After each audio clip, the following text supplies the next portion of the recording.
ஆண்டவராகிய இயேசு கிறிஸ்துவின் நாமத்தினாலே உங்கள் யாவருக்கும் அன்பான வாழ்த்துக்களை நான் தெரிவித்துக் கொள்கிறேன். மற்றொரு இனிய காலை பொழுதில் உங்களை சந்திப்பதில் மிகுந்த மகிழ்ச்சி. இந்த நாள் ஒவ்வொருவருக்கும் ஆசீர்வாதமான இனிமையான நாளாய் அமைவதாக. இன்றைக்கு நான் உங்களோடு சொல்லப்போகின்ற கர்த்தருடைய வார்த்தை, கர்த்தரின் நாமம் பலத்த துருகம், நீதிமான் அதற்குள்ளே ஓடி சுகமாய் தங்குவான். எங்க போறது, யார்கிட்ட போறது, எப்படி போறது இதெல்லாம் யோசிச்சுட்டு இருக்கீங்களா? கர்த்தர் சொல்றாரு, நீ சுகமா வாழணும்னா அல்லது சேஃபா வாழணும்னா ஒரே வழி என் நாமம்னு சொல்றாரு. இயேசு கிறிஸ்து நாமம் ஊற்றுண்ட பரிமள தைலம். உனக்காக தன்னையே தியாகமாய் கொடுத்தது தான் இயேசு கிறிஸ்து நாமம். உனக்காக எல்லாவற்றையும் செய்து முடித்தது தான் இயேசு கிறிஸ்து நாமம். நல்லா புரிஞ்சுக்கிடுங்க. உங்களுக்கு எப்போ ஊற்றப்பட்ட தைலம் ஒரு ஸ்ப்ரே மாதிரி உங்கள் மேலே வாசனை கொடுக்குற நாமம் தான் இயேசுவின் நாமம். இயேசு நாமம் எப்படிப்பட்ட நாமம்? உங்களுக்காக எல்லாவற்றையும் செய்து முடித்த நாமம்.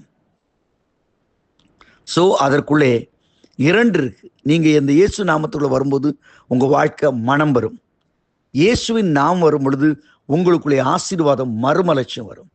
ஆனால் தான் யோவான் 1:12 சொல்கிறது, அவருடைய நாமத்தின் மேல் விசுவாசம் உள்ளவர்களா ஏற்றுக்கொண்டு எத்தனை பேர்களோ அத்தனை பேரும் அவருடைய பிள்ளைகளாகும்படி அதிகாரம் கொடுத்திருக்கிறார். ஒன்று பிள்ளை, இன்னொன்று அதிகாரம். எவ்வளோ அற்புதமான ஒரு காரணம். இயேசு இந்த நாமத்துக்குள்ளே வரும்போது நீங்கள் ஏசப்பாவுடைய பிள்ளை. இயேசுவின் நாமத்துக்குள்ளே வரும்பொழுது சகல அதிகாரத்தையும் வல்லமை, all power given to you, எல்லா வல்லமையும் ஆண்டவர் உங்களுக்கு கொடுக்குறாரு. ஆண்டவர் தான் சொன்னார், என் நாமத்தினாலே இதுவரைக்கும் ஒன்றும் கேட்டதில்லை, இப்பொழுது கேளுங்கள், சந்தோஷம் நிறைவாகும்படி பெற்றுக்கொள்வீர்கள். என் நாமத்தினால் எதை கேட்டாலும் அதை நான் உங்களுக்கு தருவேன்னு சொல்லி வாக்கு கொடுத்துருக்கிறேன். இன்னைக்கு அவ்வளோ பெரிய ஸ்லாக்கியத்தை நீங்கள் உடையவங்களா இருக்கிறீங்க. உங்கள் நெத்தியில் ஒரு சீல் போட்டிருக்கு தெரியுமா? உங்கள் உள்ளத்தில் ஒரு சீல் போட்டு யாருன்னு தெரியுமா? இயேசு இயேசு இயேசு இயேசு கிறிஸ்து. இந்த வல்லமை பெறுவதற்காக சில படித்து முடித்து டிகிரி வாங்குவாங்க பார்த்தீங்களா, இல்லையா? பெரிய கஷ்டப்பட்டு போராடி வின் பண்ணி ப்ரைஸ் வாங்குவாங்க. இதை மாதிரி இந்த நாமத்துக்கு ஒரு வல்லமை ஊற்றுறதுக்காக இயேசு செய்தது என்ன? பிலிப்பியர் 2:2 நீங்கள் பாருங்க. தம்மை தாமே வெறுமையாக்கி அடிமையின் ரூபம் எடுத்து மனுஷ சாயலாகி சிலுவையின் சிலுவையின் மரணம் வரை தன்னை கீழ்ப்படுத்தவராக்கி முழங்கால்கள் யாவும் முடங்கவும் நாவுகள் யாவும் அறிக்கை பண்ணவும் மேலான இயேசு நாமத்தை அவருடையவராயிருக்கிறார். Praise the Lord. சும்மா ஒன்றும் கிடைக்கலங்க, இல்லைங்களா? கலெக்டர் சும்மா அப்படி உட்காந்துட்டு நான் I am going to become a கலெக்டர்னா ஒன்றும் நடக்காது. அதுக்கு புக்கெல்லாம் படிக்கணும், ஹார்ட் ஒர்க் பண்ணணும், பண்ணாத முடியும். நீங்கள் எனக்கு எல்லாம் வேணும்னு சொல்லிட்டு படுத்து தூங்கிட்டு கால் மேலே காலாட்டிக்கிட்டு நடக்காது சார்.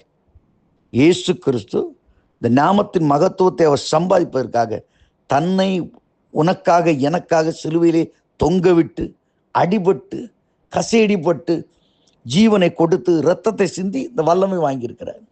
Praise the Lord. பிதாட்டு சொல்ற இந்த என் நாமத்தினால் என்ன கேட்டாலும் அவங்களுக்கு கொடுக்கணும்னு சொல்லியிருக்கிறார். எவ்வளோ அற்புதமான ஒரு நாமம். நமக்கு ஒருத்தர் ரெக்கமெண்ட் பண்ணிக்கிட்டே இருக்கிறார்.